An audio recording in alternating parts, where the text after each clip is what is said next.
Harry Potter and the Prisoner of Azkaban, Chapter 10, The Marauder's Map. Madame Pomfrey insisted on keeping Harry in the hospital wing for the rest of the weekend. He didn't argue or complain, but he wouldn't let her throw away the shattered remnants of his Nimbus 2000. He knew he was being stupid, knew that the Nimbus was beyond repair, but Harry couldn't help it. He felt as though he'd lost one of his best friends. He had a stream of visitors, all intent on cheering him up. Hagrid sent him a bunch of earwiggy flowers that looked like yellow cabbages, and Ginny Weasley, blushing furiously, turned up with a get-well card she had made herself, which sang shrilly unless Harry kept it shut under the bowl of his fruit. The Gryffindor team visited again on Sunday morning, this time accompanied by Wood, who told Harry, in a hollow, dead sort of voice, that he didn't blame him in the slightest. Ron and Hermione only left Harry's bedside at night, but nothing anyone said or did could make Harry feel any better, because they only knew half of what was troubling him. He hadn't told anyone about the Grim, not even Ron and Hermione, because he knew Ron would panic and Hermione would scoff. The fact remained, however, that it had now appeared twice, and both appearances had been followed by near-fatal accidents. The first time he had nearly been run over by the night bus. The second, fallen 50 feet from his broomstick. Was the Grim going to haunt him until he actually died? Was he going to spend the rest of his life looking over his shoulder for the beast? And then there were the Dementors. Harry felt sick and humiliated every time he thought of them. Everyone said the Dementors were horrible, but no one else collapsed every time they went near one. No one else heard echoes in their head of their dying parents. For Harry knew who that screaming voice belonged to now. He had heard her words, heard them over and over again during the night hours in the hospital wing, while he lay awake, staring at the strips of moonlight on the ceiling. When the Dementors approached him, he heard the last moments of his mother's life, her attempts to protect him, Harry, from Lord Voldemort, and Voldemort's laughter before he murdered her. Harry dozed fitfully, sinking into dreams full of clammy, rotted hands and petrified pleading, jerking awake only to dwell again on the sound of his mother's voice. It was a relief to return on Monday to the noise and bustle of the main school, where he was forced to think about other things, even if he had to endure Draco Malfoy's taunting. Malfoy was almost beside himself with glee at Gryffindor's defeat. He had finally taken off his bandages and celebrated having the full use of both arms again by doing spirited imitations of Harry falling off his broom. Malfoy spent much of their next potions class doing Dementor imitations across the dungeon. Ron finally cracked, flinging a large slippery crocodile heart at Malfoy, which hit him in the face and caused Snape to take 50 points from Gryffindor. "If Snape's taking defense against the dark arts again, I'm going off sick," said Ron, as they headed toward Lupin's classroom after lunch. "Check who's in there, Hermione." Hermione peered around the classroom door. It's okay." Professor Lupin was back at work. It certainly looked as though he had been ill. His old robes were hanging more loosely on him, and there were dark shadows beneath his eyes. Nevertheless, he smiled at the class as they took their seats, and they burst at once into an explosion of complaints about Snape's behavior while Lupin had been ill. "It's not fair. He was only filling in. Why should he set us homework? We don't know anything about werewolves. 2 rolls of parchment." "Did you tell Professor Snape we haven't covered them yet?" Lupin asked, frowning slightly. The babble broke out again. "Yes, but he said we were really behind. He wouldn't listen. 2 rolls of parchment." Professor Lupin smiled at the look of indignation on every face. Don't worry, I'll speak to Professor Snape. You don't have to do the essay. Oh, no, said Hermione, looking very disappointed. I've already finished it. They had a very enjoyable lesson. Professor Lupin had brought along a glass box containing a hinky punk, a little one-legged creature who seemed as though he was made of wisps of smoke, rather frail and harmless-looking. Lures travelers into bogs, said Professor Lupin as they took notes. You notice the lantern dangling from his hand. Hops ahead.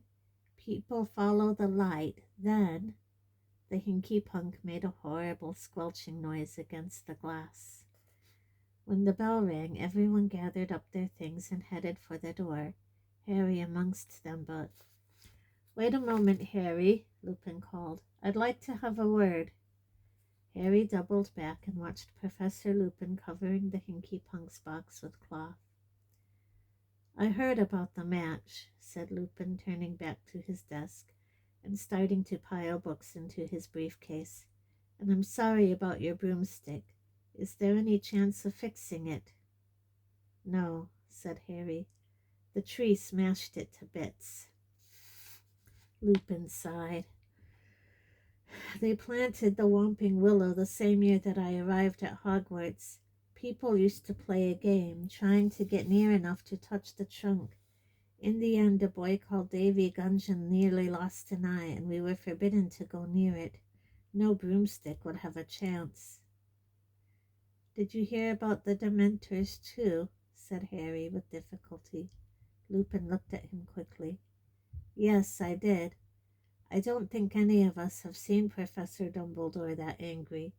They've been growing restless for some time, furious at his refusal to let them inside the grounds. I suppose they were the reason you fell? Yes, said Harry. He hesitated, and then the question he had to ask burst from him before he could stop himself. Why? Why do they affect me like that? Am I just... It has nothing to do with weakness, said Professor Lupin sharply, as though he had read Harry's mind. The Dementors affect you worse than the others because there are horrors in your past that the others don't have. A ray of wintry sunlight fell across the classroom, illuminating Lupin's gray hairs and the lines on his young face. Dementors are among the foulest creatures that walk this earth. They infest the darkest, filthiest places. They glory in decay and despair. They drain peace, hope, and happiness out of the air around them. Even muggles feel their presence, though they can't see them. Get too near a Dementor, and every good feeling, every happy memory will be sucked out of you. If it can, the Dementor will feed on you long enough to reduce you to something like itself, soulless and evil. You'll be left with nothing but the worst experiences of your life. And the worst that has happened to you, Harry, is enough to make anyone fall off their broom. You have nothing to feel ashamed of. When they get near me, Harry stared at Lupin's desk, his throat tight. I can hear Voldemort murdering my mom. Lupin made a sudden motion with his arm, as though he had made to grip Harry's shoulder, but thought better of it. There was a moment's silence then. Why did they have to come to the match? Said Harry bitterly. They're getting hungry, said Lupin coolly, shutting his briefcase with a snap. Dumbledore won't let them into the school, so their supply of human prey has dried up. I don't think they could resist the large crowd around the Quidditch pitch. All that excitement, emotions running high, it was their idea of a feast. Azkaban must be terrible, Harry muttered. Lupin nodded grimly. The fortress is set on a tiny island, way out to sea, but they don't need walls and water to keep the prisoners in, not when they're all trapped inside their own heads, incapable of a single cheerful thought. Most of them go mad within weeks. But Sirius Black escaped from them, Harry said slowly. He got away. Lupin's briefcase slipped from the desk. He had to stoop quickly to catch it. Yes, he said, straightening up. Black must have found a way to fight them. I wouldn't have believed it possible. Dementors are supposed to drain a wizard of his powers if he is left with them too long. You made that Dementor on the train back off, said Harry suddenly. There are certain defenses one can use, said Lupin, but there was only one Dementor on the train. The more there are, the more difficult it becomes to resist. What defenses? Said Harry at once. Can you teach me? I don't pretend to be an expert at fighting Dementors, Harry. Quite the contrary.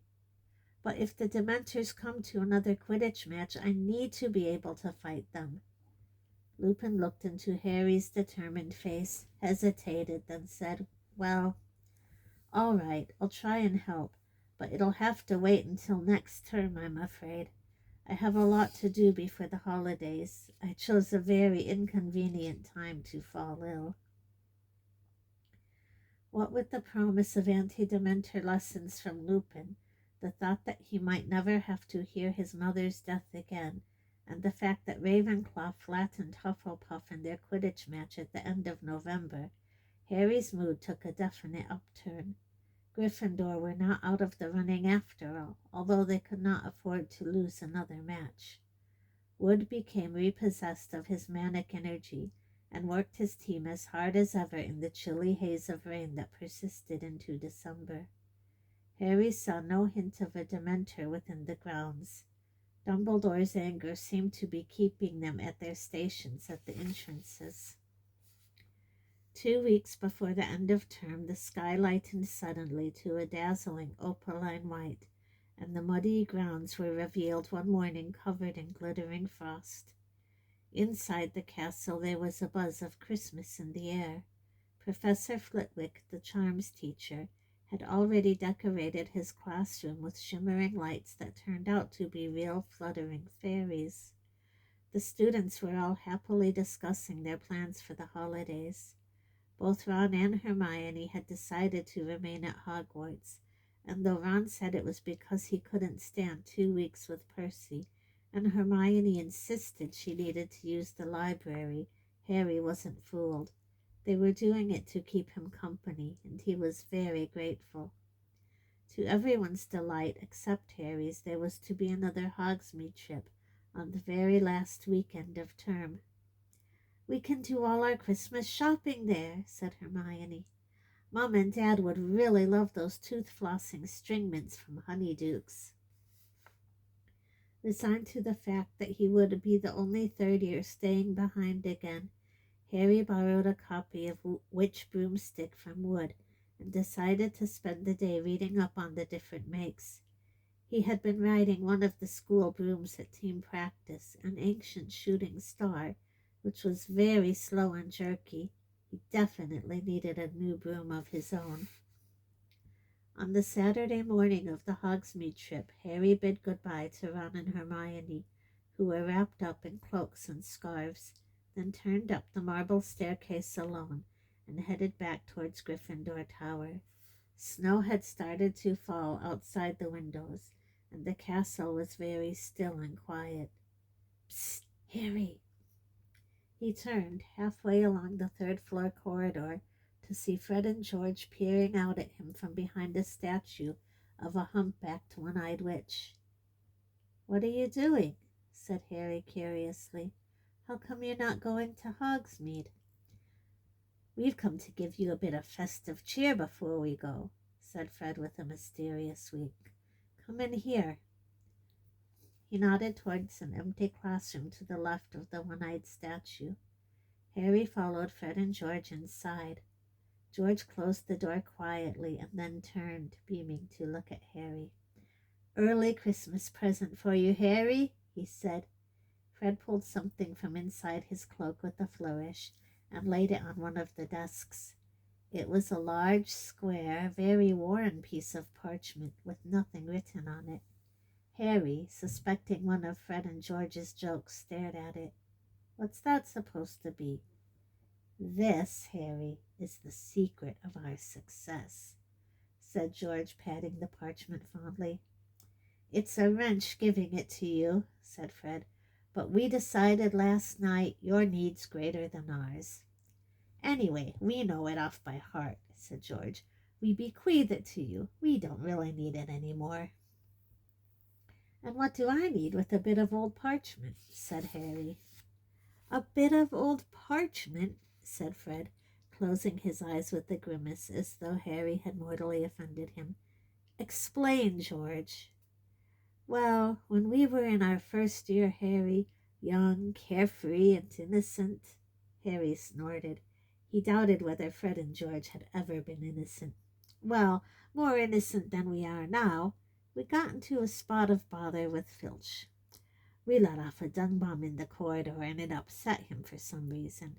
So he hauled us off to his office and started threatening us with the usual detention, disembowelment, and we couldn't help noticing a drawer on one of his filing cabinets marked confiscated and highly dangerous.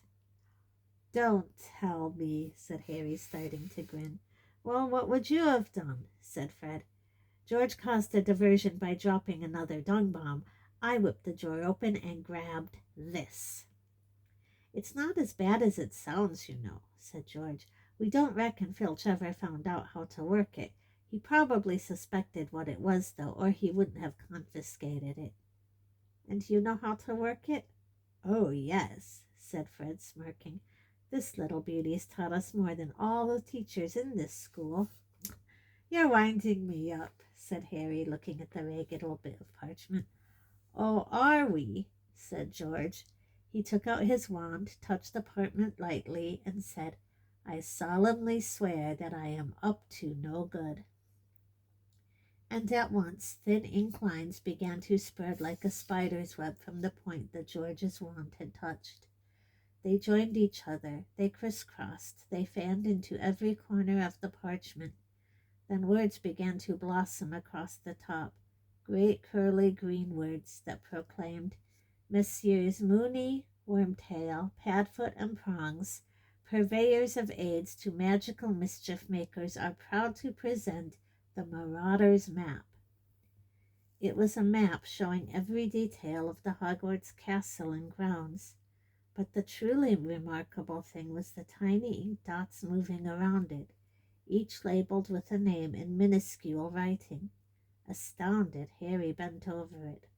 A labeled dot in the top left corner showed that Professor Dumbledore was pacing his study. The caretaker's cat, Mrs. Norris, was prowling the second floor, and Peeves the poltergeist was currently bouncing around the trophy room. And as Harry's eyes traveled up and down the familiar corridors, he noticed something else. This map showed a set of passages he had never entered, and many of them seemed to lead right into Hogsmeade, said Fred, tracing one of them with his finger. "There are 7 in all. Now, Filch knows about these 4, he pointed them out, but we're sure we're the only ones who know about these. Don't bother with the one behind the mirror on the 4th floor. We used it until last winter, but it's caved in, completely blocked. And we don't reckon anyone's ever used this one because the Whomping Willow's planted right over the entrance. But this one here, this one leads right into the cellar of Honeyduke's. We've used it loads of times, and as you might have noticed, the entrance is right outside this room, through that one-eyed old crone's hump." "Moony, Wormtail, Padfoot, and Prongs," sighed George, patting the heading of the map. "We owe them so much. Noble men working tirelessly to help a new generation of lawbreakers," said Fred solemnly. "Right," said George briskly. "Don't forget to wipe it after you've used it, or anyone can read it," Fred said warningly. "Just tap it again and say, 'Mischief managed,' and it'll go blank." "So, young Harry," said Fred in an uncanny impersonation of Percy, Mind you behave yourself. See you in Honeydukes, said George, winking. They left the room, both smirking in a satisfied sort of way. Harry stood there, gazing at the miraculous map. He watched the tiny ink Mrs. Norris turn left and pause to sniff at something on the floor. If Filch really didn't know, he wouldn't have to pass the Dementors at all. But even as he stood there, flooded with excitement, something Harry had once heard Mr. Weasley say came floating out of his memory. Never trust anything that can think for itself if you can't see where it keeps its brain. This map was one of those dangerous magical objects Mr. Weasley had been warning against. Aids to magical mischief makers. But then, Harry reasoned, he only wanted to use it to get into Hogsmeade. It wasn't as though he wanted to steal anything or attack anyone, and Fred and George had been using it for years without anything horrible happening. Harry traced the secret passage to Honeydukes with his finger. Then, quite suddenly, as though following orders, he rolled up the map, stuffed it inside his robes, and hurried to the door of the classroom. He opened it a couple of inches. There was no one outside. Very carefully he edged out of the room and slipped behind the statue of the one-eyed witch. What did he have to do? He pulled out the map again and saw, to his astonishment, that a new ink figure had appeared upon it, labeled Harry Potter. This figure was standing exactly where the real Harry was standing, about halfway down the third-floor corridor. Harry watched carefully. His little ink self appeared to be tapping the witch with his minute wand. Harry quickly took out his real wand and tapped the statue. Nothing happened. He looked back at the map. The tiniest speech bubble had appeared next to his figure. The word inside said, Descendium. Descendium, Harry whispered, tapping the stone witch again. At once the statue's hump opened wide enough to admit a fairly thin person. Harry glanced quickly up and down the corridor, then tucked the map away again, hoisted himself into the hole head first, and pushed himself forward. He slid a considerable way down what felt like a stone slide, then landed on cold, damp earth. He stood up, looking around. It was pitch dark. He held up his wand, muttered, Lumos, and saw that he was in a very narrow, low, earthy passageway. He raised the map, tapped it with the tip of his wand, and muttered, Mischief managed. The map went blank at once. He folded it carefully, tucked it inside his robes. Then, heart beating fast, both excited and apprehensive, he set off. The passage twisted and turned, more like the burrow of a giant rabbit than anything else. Harry hurried along it, stumbling now and then on the uneven floor, holding his wand out in front of him. It took ages, but Harry had the thought of Honeydukes to sustain him. After what felt like an hour, the passage began to rise. Panting, Harry sped up, his face hot, his feet very cold. 10 minutes later, he came to the foot of some worn stone steps, which rose out of sight above him. Careful not to make any noise, Harry began to climb. 100 steps, 200 steps. He lost count as he climbed, watching his feet. Then, without warning, his head hit something hard. It seemed to be a trapdoor. Harry stood there, massaging the top of his head, listening. He couldn't hear any sounds above him. Very slowly he pushed the trapdoor open and peered over the edge. He was in a cellar which was full of wooden crates and boxes. Harry climbed out of the trapdoor and replaced it. It blended so perfectly with the dusty floor that it was impossible to tell where it was.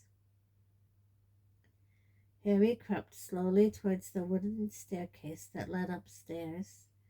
Now he could definitely hear voices, not to mention the tinkle of a bell and the opening and shutting of a door. Wondering what he ought to do, he suddenly heard a door open much closer at hand. Somebody was about to come downstairs. "And get another box of jelly slugs, dear. They've nearly cleaned us out," said a woman's voice. A pair of feet was coming down the staircase. Harry leaped behind an enormous crate and waited for the footsteps to pass. He heard the man shifting boxes against the wall opposite.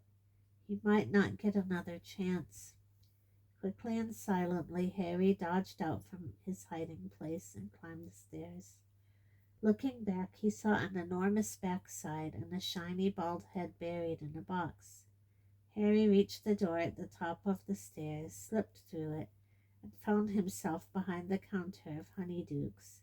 He ducked, crept sideways, and then straightened up. Honeydukes was so crowded with Hogwarts students that no one looked twice at Harry.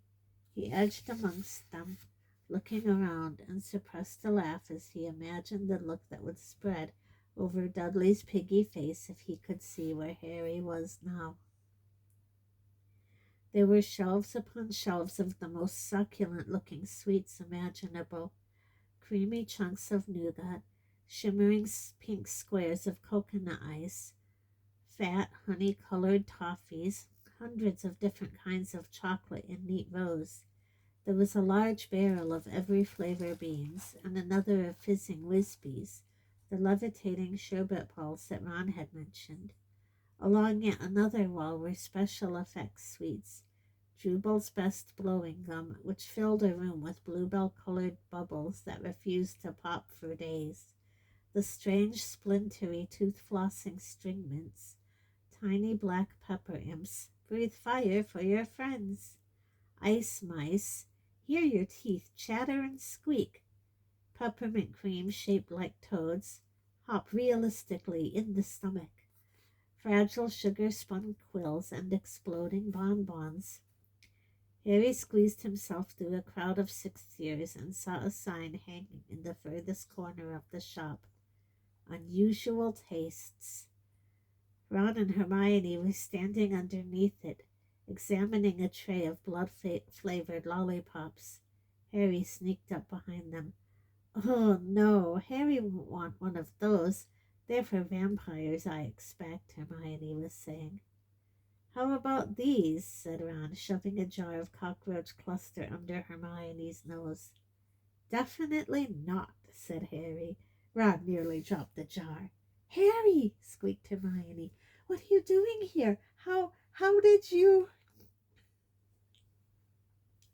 "Wow," said Ron, looking very impressed. "You've learned to apparate." "Course I haven't," said Harry. He dropped his voice so that none of the sixth-years could hear him and told them all about the Marauder's map. "How come Fred and George never gave it to me?" said Ron, outraged. "I'm their brother."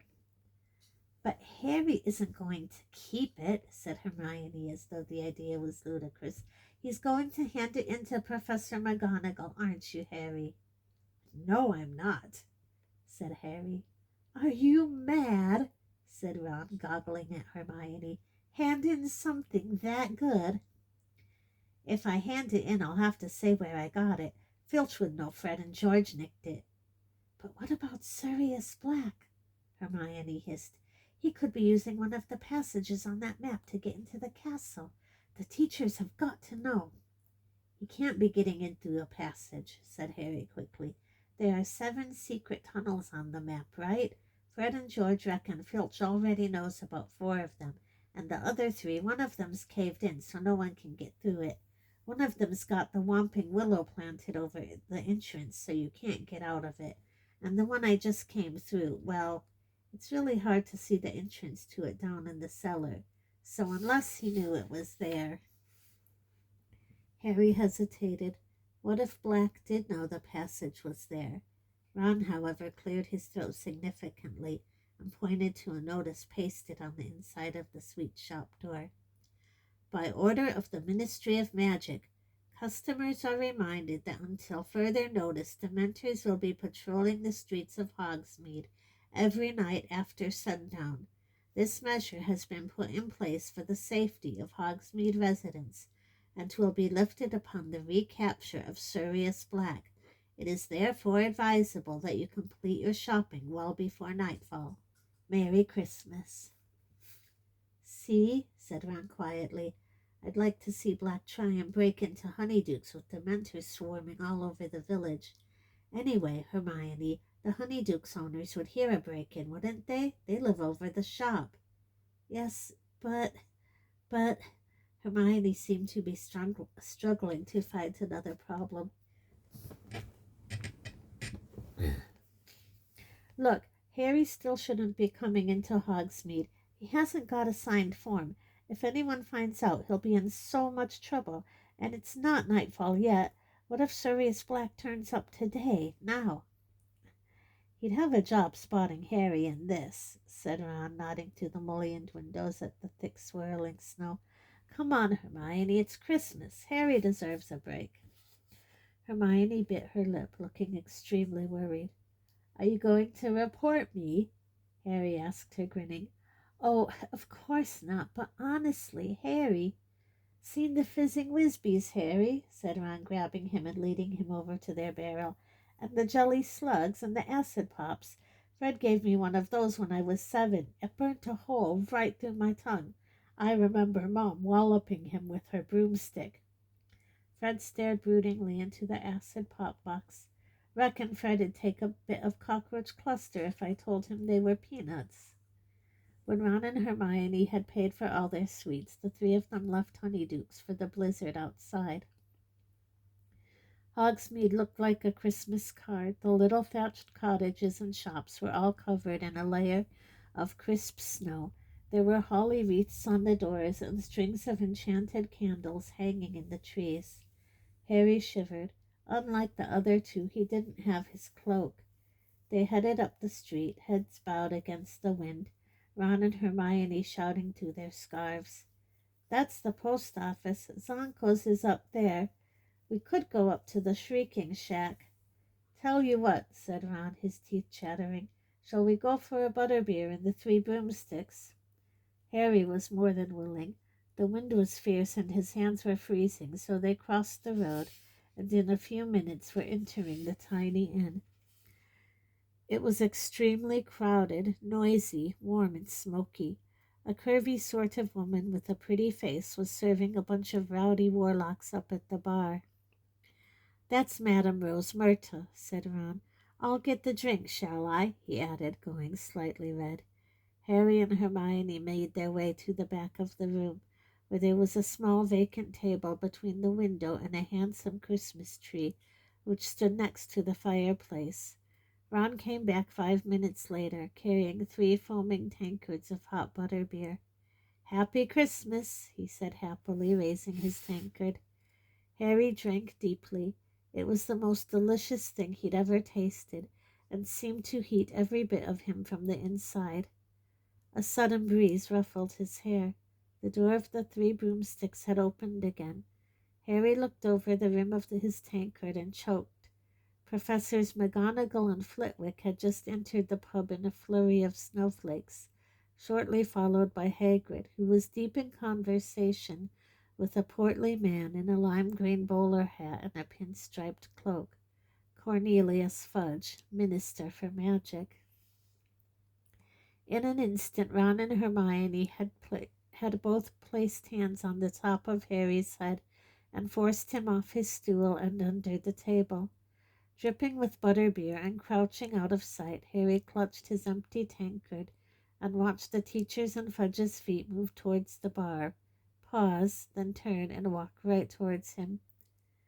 Somewhere above him, Hermione whispered, "Mobiliarbus." The Christmas tree beside their table rose a few inches off the ground, drifted sideways, and landed with a soft thump right in front of their table, hiding them from view. Staring through the dense lower branches, Harry saw 4 sets of chair legs move back from the table right beside theirs, then heard the grunts and sighs of the teachers and minister as they sat down. Next he saw another pair of feet wearing sparkly turquoise high heels, and heard a woman's voice. A small gilly water? Mine, said Professor McGonagall's voice. 4 pints of mulled mead? Tal Rosmerta, said Hagrid. A cherry syrup and soda with ice and umbrella? Said Professor Flitwick, smacking his lips. So you'll be the red currant rum minister. Thank you, Rosmerta, my dear, said Fudge's voice. Lovely to see you again, I must say. Have one yourself, won't you? Come and join us. Well, thank you very much, Minister. Harry watched the glittering heels march away and back again. His heart was pounding uncomfortably in his throat. Why hadn't it occurred to him that this was the last weekend of term for the teachers, too? And how long were they going to sit there? He needed time to sneak back into Honeydukes if he wanted to return to school tonight. Hermione's leg gave a nervous twitch next to him. So what brings you to this neck of the woods, Minister? Came Madame Rosmerta's voice. Harry saw the lower part of Fudge's thick body twist in his chair as though he was checking for eavesdroppers. Then he said in a quiet voice, What else, my dear, but Sirius Black? I dare say you heard what happened up at the school at Halloween. I did hear a rumor, admitted Madame Rosmerta. Did you tell the whole pub, Hagrid? Said Professor McGonagall exasperatedly. Do you think Black's still in the area, Minister? Whispered Madame Rosmerta. I'm sure of it, said Fudge shortly. You know that the Dementors have searched my pub twice, said Madame Rosmerta, a slight edge to her voice. Scared all my customers away. It's very bad for business, Minister. Rosmerta, my dear, I don't like them any more than you do, said Fudge uncomfortably. Necessary precaution. Unfortunate, but there you are. I've just met some of them. They're in a fury against Dumbledore. He won't let them inside the castle grounds. I should think not, said Professor McGonagall sharply. How are we supposed to teach with those horrors floating around? Here, here, squeaked tiny Professor Flitwick, whose feet were dangling a foot above the ground. All the same, demurred Fudge, they are here to protect you all from something much worse. We all know what Black's capable of. Do you know, I still have trouble believing it, said Madame Rosmerta thoughtfully. Of all the people to go over to the dark side, Sirius Black was the last I'd have thought. I mean, I remember him when he was a boy at Hogwarts. If you told me then what he was going to become, I'd have said you'd had too much mead. You don't know the half of it, Rosmerta, said Fudge gruffly. The worst he did isn't widely known. The worst, said Madame Rosmerta, her voice alive with curiosity. Worse than murdering all those poor people, you mean? I certainly do, said Fudge. I can't believe that. What could possibly be worse? You say you remember him at Hogwarts, Rosmerta, murmured Professor McGonagall. Do you remember who his best friend was? Naturally, said Madame Rosmerta with a small laugh. Never saw one without the other, did you? The number of times I had them in here. Oh, they used to make me laugh. Quite the double act, Sirius Black and James Potter. Harry dropped his tankard with a loud clunk. Ron kicked him. Precisely, said Professor McGonagall. Black and Potter, ringleaders of their little gang. Both very bright, of course. Exceptionally bright, in fact. But I don't think we've ever had such a pair of troublemakers. I don't know, chuckled Hagrid. Fred and George Weasley could give 'em a run for their money. You'd have thought Black and Potter were brothers, chimed in Professor Flitwick. Inseparable. Of course they were, said Fudge. Potter trusted Black beyond all his other friends. Nothing changed when they left school. Black was best man when James married Lily. Then they named him godfather to Harry. Harry has no idea, of course. You can imagine how the idea would torment him. Because Black turned out to be in league with you-know-who, whispered Madame Rosemerta. Worse than even that, my dear. Fudge dropped his voice and proceeded in a sort of low rumble.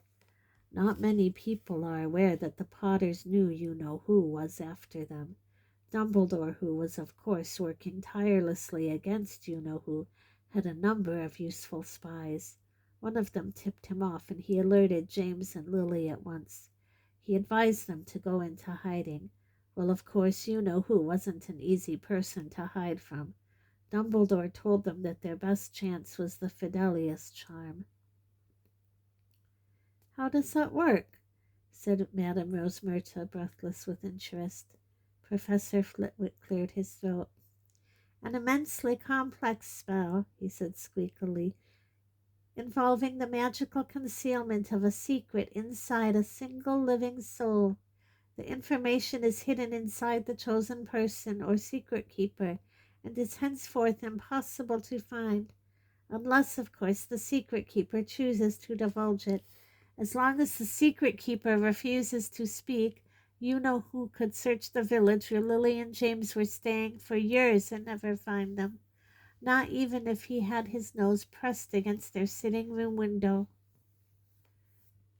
"So Black was the Potter's secret keeper?" whispered Madame Rosemerta. "Naturally," said Professor McGonagall.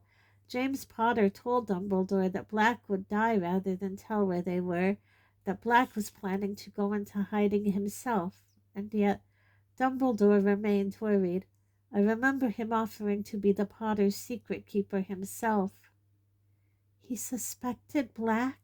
gasped Madame Rosemerta. "He was sure that somebody close to the Potters had been keeping you-know-who informed of their movements," said Professor McGonagall darkly. "Indeed, he had suspected for some time that someone on our side had turned traitor, and was passing a lot of information to you-know-who." "But James Potter insisted on using Black?" "He did," said Fudge heavily, "and then barely a week after the Fidelius charm had been performed—" "Black betrayed them?" breathed Madame Rosemerta.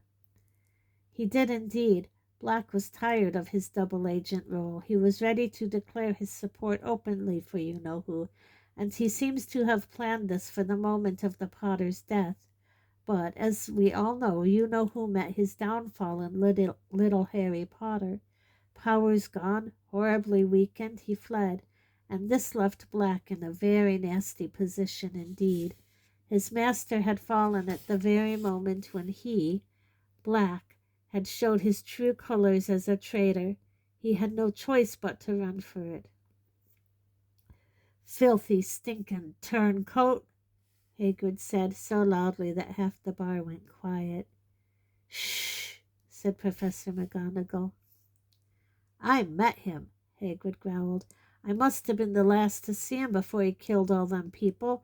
It was me what rescued Harry from Lily and James's house after they was killed.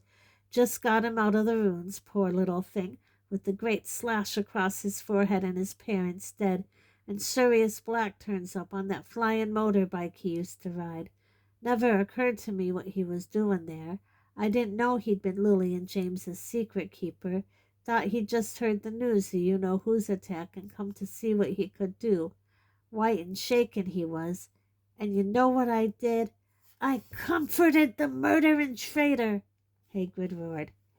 "Hagrid, please," said Professor McGonagall. "Keep your voice down." "How was I to know he wasn't upset about Lily and James? It was you-know-who he cared about. And then he says, 'Give Harry to me, Hagrid. I'm his godfather. I'll look after him.' Ha! But I'd had me orders from Dumbledore, and I told Black no. Dumbledore said Harry was to go to his aunt and uncle's. Black argued, but in the end he gave in. Told me to take his motorbike to get Harry there. 'I won't need it any more,' he says. I should have known there was something fishy going on then. He loved that motorbike. What was he giving it to me for? Why wouldn't he need it any more? Fact was, it was too easy to trace. Dumbledore knew he'd been the Potter's secret keeper. Black knew he was going to have to run for it that night. Knew it was a matter of hours before the ministry was after him. But what if I'd given Harry to him, eh?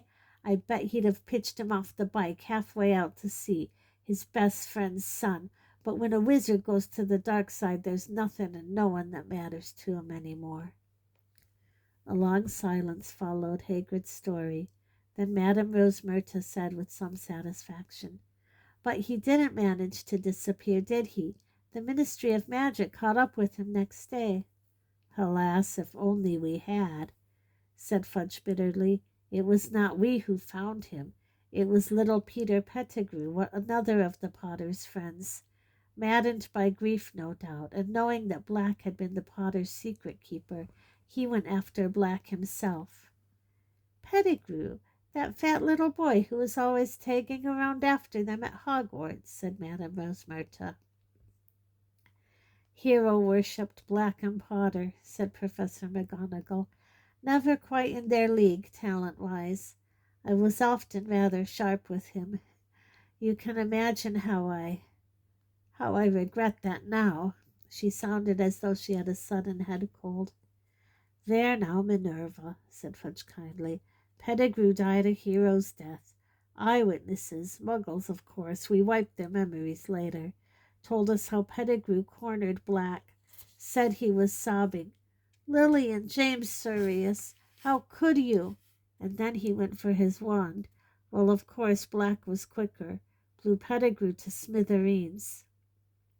Professor McGonagall blew her nose and said thickly, "Stupid boy, foolish boy.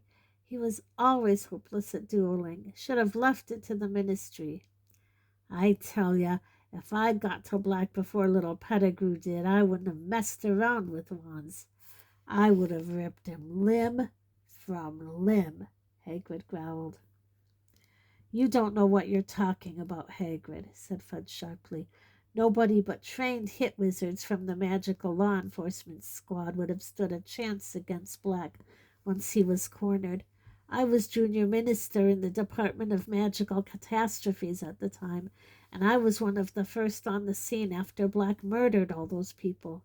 I will never forget it. I still dream about it sometimes. A crater in the middle of the street, so deep it had cracked the sewer below. Bodies everywhere, Muggles screaming, and Black standing there laughing with what was left of Pettigrew in front of him. A heap of blood-stained robes and a few fragments." Fudge's voice dropped abruptly. There was the sound of 5 noses being blown. "Well, there you have it, Rosmerta," said Fudge thickly. "Black was taken away by 20 members of the Magical Law Enforcement Patrol, and Pettigrew received the Order of Merlin First Class, which I think was some comfort to his poor mother. Black's been in Azkaban ever since." Madame Rosmerta let out a long sigh. "Is it true he's mad, Minister?" "I wish I could say that he was," said Fudge slowly. "I certainly believe his master's defeat unhinged him for a while. The murder of Pettigrew and all those Muggles was the action of a cornered and desperate man. Cruel, pointless. Yet I met Black on my last inspection of Azkaban. You know, most of the prisoners in there sit muttering to themselves in the dark. There's no sense in them. But I was shocked at how normal Black seemed. He spoke quite rationally to me. It was unnerving. You'd have thought he was merely bored. Asked if I'd finished with my newspaper, cool as you please. Said he missed doing the crossword. Yes, I was astounded at how little effect the Dementors seemed to be having on him. And he was one of the most heavily guarded in the place, you know. Dementors outside his door day and night." "But what do you think he's broken out to do?" said Madame Rosmerta. "Good gracious, Minister, he isn't trying to rejoin you-know-who, is he?" "I dare say that is his, eventual plan," said Fudge evasively. "But we hope to catch Black long before that. I must say, you-know-who alone and friendless is one thing, but give him back his most devoted servant, and I shudder to think how quickly he'll rise again." There was a small chink of glass on wood. Someone had set down their glass. "You know, Cornelius, if you're dining with the headmaster, we'd better head back up to the castle," said Professor McGonagall. One by one, the pairs of feet in front of Harry took the weight of their owners once more. Hems of cloaks swung into sight, and Madame Rosemerta's glittering heels disappeared behind the bar. The door of the Three Broomsticks opened again. There was another flurry of snow, and the teachers disappeared. "Harry?" Ron and Hermione's faces appeared under the table. They were both staring at him, lost for words.